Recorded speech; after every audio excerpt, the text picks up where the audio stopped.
Bem, amigos, olá, meu nome é Daniel Guimarães e vou ser o professor de vocês na disciplina de Manejo e Recuperação de Áreas Degradadas do curso técnico de Meio Ambiente aqui do ISP EAD.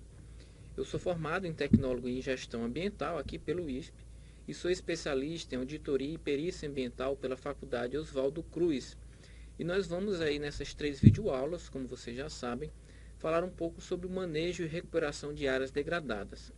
Na nossa primeira videoaula, que é essa que se inicia agora, nós vamos tratar sobre legislação e conceitos introdutórios, conceitos básicos, essenciais, para que a gente possa realmente entender o que é degradação e recuperação ambiental e que agentes atuam tanto na recuperação como na degradação. Na segunda aula, nós vamos falar sobre modalidades de reparação ambiental e técnicas de recuperação de áreas degradadas.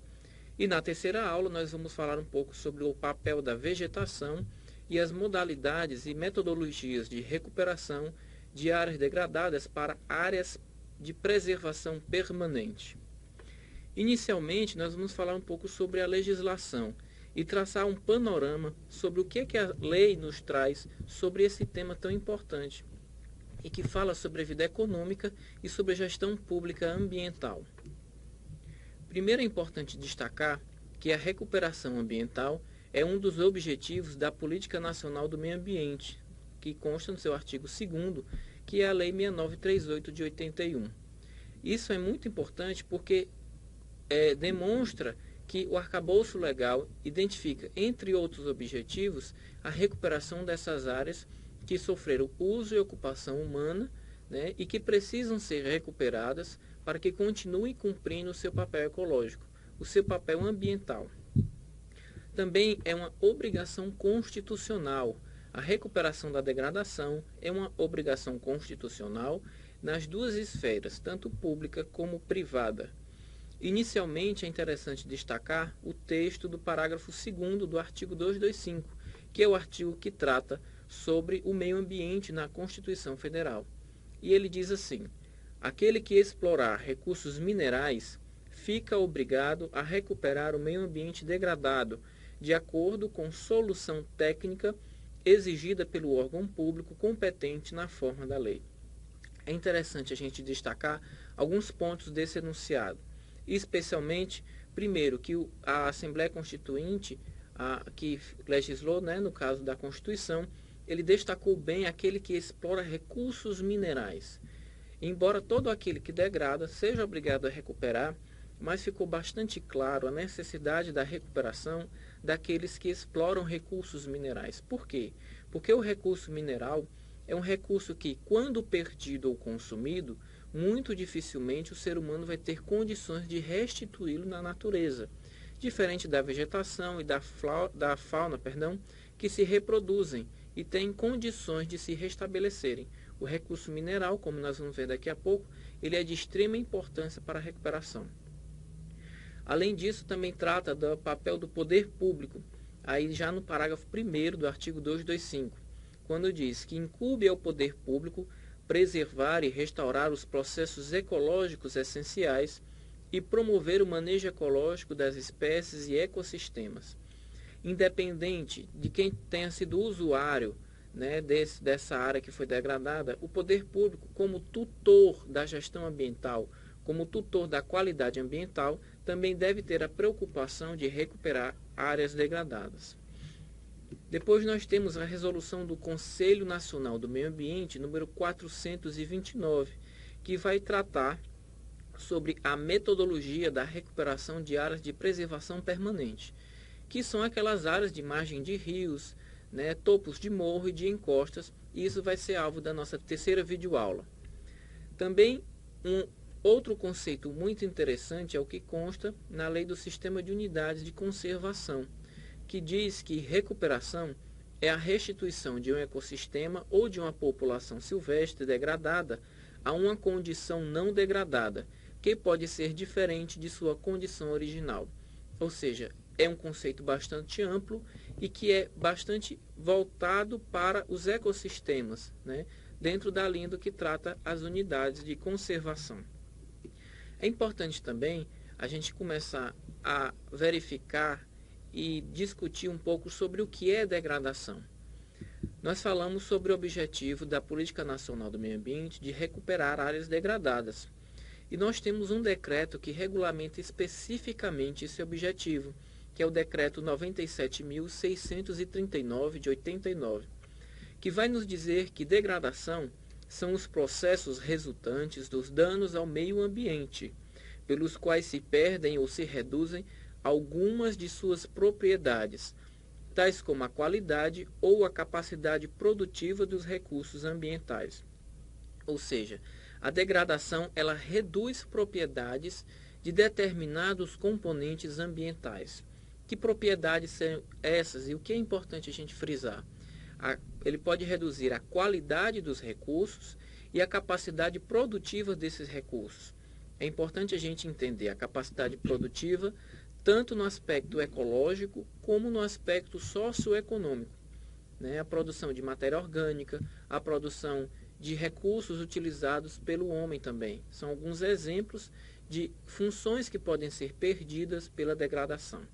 O mesmo decreto também vai nos trazer um conceito de recuperação, que diz que deverá ter por objetivo o retorno do sítio degradado a uma forma de utilização, de acordo com um plano pré-estabelecido para o uso do solo, visando a obtenção de uma estabilidade do meio ambiente. Esse enunciado é interessante porque ele prevê a necessidade de um aspecto metodológico para a recuperação de áreas degradadas. Ele nos diz que essa recuperação deve estar de acordo com um plano pré-estabelecido, ou seja, ela não pode ser feita de qualquer maneira. E ele é pré-estabelecido em relação ao uso do solo. Nós temos que ter em mente que tipo de uso esse local que foi degradado deve ter no futuro, para assim nós escolhermos a modalidade adequada de recuperação, de reparação ambiental. E esse vai ser o tema da nossa videoaula número 2. Já a literatura técnica traz alguns conceitos importantes sobre o que é degradação. Primeiro nós vamos ver o que diz Guerra, Almeida e Araújo. A degradação das terras envolve a redução dos potenciais recursos renováveis por uma combinação de processos agindo sobre a terra. É bem claro que esse autor se focou bastante no aspecto do meio físico de um componente ambiental, no caso o solo e o subsolo, que formam a terra, né? Vocês vão ver que a literatura, em muitos autores, se preocupa sobremaneira com as questões do solo e do subsolo na recuperação de áreas degradadas. Por quê? Porque o solo é a base do sistema ecológico, é a base do ecossistema. É ele que sustenta a vegetação e a vegetação abriga as outras formas de vida. Então é importante que se tenha essa preocupação com o solo. Mas nós vamos ver que o conceito de degradação ele é bem mais amplo do que aquelas formas de degradação que ocorrem no solo. Já Major nos diz que área degradada é aquela que sofreu em algum grau perturbações em sua integridade, sejam elas de natureza física, química ou biológica. Recuperação, por sua vez, é a reversão de uma condição degradada para uma condição não degradada. Esse já é um conceito um pouco mais amplo, que sai só da questão do solo e também prevê formas de degradação de natureza física, química e biológica também, né? E também já traz aí alguma previsão do que é recuperação. Então vamos tentar formular um conceito que ajude você a compreender o que é de fato degradação. Então a gente formulou o seguinte conceito, que degradação é a alteração adversa das condições ambientais, afetando um ou vários componentes ambientais da área degradada, tendo sua regeneração dificultada apenas por meios naturais. Ou seja, a degradação é sempre uma alteração adversa, é sempre uma modificação negativa, ruim, das condições ambientais e pode afetar um ou mais componentes ambientais. Que componentes seriam esses? O solo, a água, os tipos de vegetação, as populações da fauna. Então, não somente o solo, mas outros integrantes dos componentes ambientais podem sofrer degradação, tanto na sua qualidade como na sua capacidade produtiva. E eles atingem um grau tão perverso de degradação que a natureza não tem como se regenerar sozinha. Então, o homem que atuou para provocar a degradação, ele vai precisar atuar para cessar essa degradação e contribuir para um novo uso dessa área, para que a natureza possa reconduzir a novos processos de equilíbrio ecossistemático, ou ainda dar um novo uso que não permita, né, a evolução de formas de degradação. Então, os componentes ambientais, especificamente, a gente encontra eles dentro dessa questão da degradação no meio físico e no meio biótico. No caso do meio físico, nós temos a atmosfera, as águas superficiais e subterrâneas, o solo e o subsolo, por exemplo. E no meio biótico, os elementos da biosfera, da flora e da fauna, a vegetação, os biomas, os ecossistemas. Então vamos ver aqui agora alguns exemplos, algumas imagens de áreas degradadas, em que nós podemos identificar alguns desses componentes ambientais que sofreram degradação. Na imagem 1, nós verificamos a foto de uma vossoroca, que é como se fosse uma ferida, uma cicatriz na terra, né, que expõe horizontes mais profundos do solo. Horizontes que deveriam ficar escondidos, mas por problemas, né, de degradação, eles ficam expostos e são carreados. Então, a gente percebe claramente qual é o componente ambiental que sofreu mais degradação, mais pressão nessa imagem 1. Já na imagem 2, a gente vê um riacho, um corpo d'água superficial que teve uma degradação da qualidade da água. Então é importante frisar que a degradação também pode ocorrer na qualidade de um componente ambiental, aqui no caso um corpo d'água superficial. Na imagem 3, é o mesmo sítio de degradação da imagem 1. No entanto, é um novo corte, em que a gente enfatiza a questão da vegetação. Observe que no fundo da foto há uma vegetação um pouco mais desenvolvida e na frente há apenas gramíneas que conseguiram resistir a um solo tão pouco fértil, né? Então aqui a gente quer destacar a questão da vegetação, o componente ambiental da vegetação que sofreu uma forte degradação.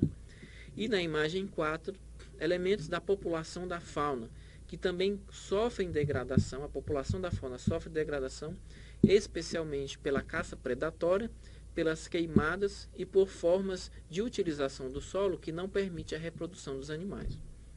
Então, recapitulando, nós vimos nessas imagens alguns componentes ambientais degradados, como o solo e o subsolo, as águas superficiais, o perfil da vegetação e integrantes da fauna.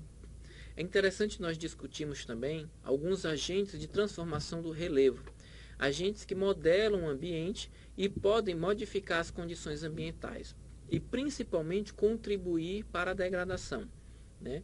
Então nós temos bem classificado os agentes internos ou endógenos, que são forças que modificam a superfície a partir da força do magma, ou seja, relacionam-se com a movimentação das placas tectônicas e as forças internas geológicas da Terra, como o vulcanismo, tectonismo, dobramentos, falhamentos. Esses agentes endógenos são aqueles que formam o relevo, que modelam a geomorfologia da maneira mais, digamos assim, consistente e que criam um solo, né, com os terremotos, as erupções vulcânicas, né, criam rochas, que são formações recentes e que podem provocar degradação. No entanto, são formas naturais, são essencialmente naturais, são de origem essencialmente naturais. E, exceto as condições em que podem causar danos ao homem, elas não vão ser normalmente utilizadas, né? Não vão ser objeto de recuperação de áreas. Agora, os agentes externos que transformam o relevo, esses sim, vão provocar situações que vão necessitar a intervenção humana para a recuperação de áreas degradadas. Esses agentes externos ou exógenos são forças que modificam a superfície a partir da ação de elementos de origem externos à dinâmica da crosta terrestre. O intemperismo, a erosão, a ação humana, a ação do vento, das águas correntes e das geleiras. Então nós vamos ver aqui algumas imagens. Por exemplo, nesse nó gráfico, nós vimos a citação do vento, das geleiras, das águas correntes, do oceano e do intemperismo, formando diversas configurações de relevo. Na imagem acima, nós podemos identificar claramente como as águas correntes elas vão, né, modelando o terreno ao longo de milhões de anos, né? Elas vão escavando a terra de forma que vai formulando o terreno. E na imagem abaixo, nós vemos a ação humana na ocupação desordenada, que vai ocupando áreas que não deveriam ter sido ocupadas, né? Ou ter sido ocupadas de maneira mais ordenada, mais pensada, mais racional, e que vai cortando o relevo, vai desfragmentando o solo, enfim, vai modificando os componentes do solo, né, e do relevo em si. Aliado a isso, nós falamos uma questão, um conceito que é interessante a gente aprofundar, que é o relacionado ao intemperismo, que é o conjunto de processos físicos, químicos e biológicos que atuam na superfície da crosta terrestre, transformando-a e modelando seu relevo, após longos períodos de ação dos agentes exógenos naturais. No intemperismo, nós não levamos em conta a ação humana, mas é importante nós citarmos a ação de 3 tipos de formas de intemperismo: o intemperismo químico, físico e biológico. Na imagem 1, nós podemos verificar esse solo rachado, que é muito comum na região do Nordeste, né? Porque ele dissolve os materiais do solo, né? E com a expansão e redução da temperatura, faz com que o solo fique mais desagregado. Na imagem 2, nós vimos também uma imagem também conhecida, né? A pedra furada da Serra da Capivara, que foi a ação do vento, também é um intemperismo chamado intemperismo físico. E na imagem 3, a ação dos micro-organismos, né, na ação do intemperismo, que desagrega o solo, né, que faz com que as formas do relevo vão sendo desagregadas. Outro conceito importante é o de erosão, que é o conjunto de processos de desgaste da superfície e o arrastamento das partículas do solo por agentes modificadores do ambiente. A força mais comum de erosão é a perda da camada superficial do solo, pela ação da água e do vento. A perda dessa camada de solo reduz a fertilidade e dificulta a permanência da vegetação. A degradação das condições do solo é muito séria, no sentido de que não é facilmente reversível, uma vez que processos de formação e regeneração do solo são muito lentos. Então, nós vemos aqui nas imagens alguns exemplos de erosão que nós vamos aprofundar na aula 2. Né? Mas aqui fica o alerta, a questão da erosão é muito importante porque a formação e regeneração do solo são processos que demoram milhões de anos, demoram muito tempo. Então é preciso sempre que a recuperação leve em conta essas questões. Por fim, é interessante nós verificarmos sempre quais são os componentes ambientais que sofrem mais com essa degradação. Isso faz parte de um diagnóstico para a recuperação de áreas degradadas. Depois é importante determinar qual é o objetivo dessa recuperação, qual a destinação, o que se pretende com a área após a recuperação, para que nós possamos escolher a modalidade de reparação ambiental mais adequada, se reabilitação, recuperação, restauração ecológica ou remediação. Esses são os temas da nossa videoaula número 2. Aguardo vocês até lá.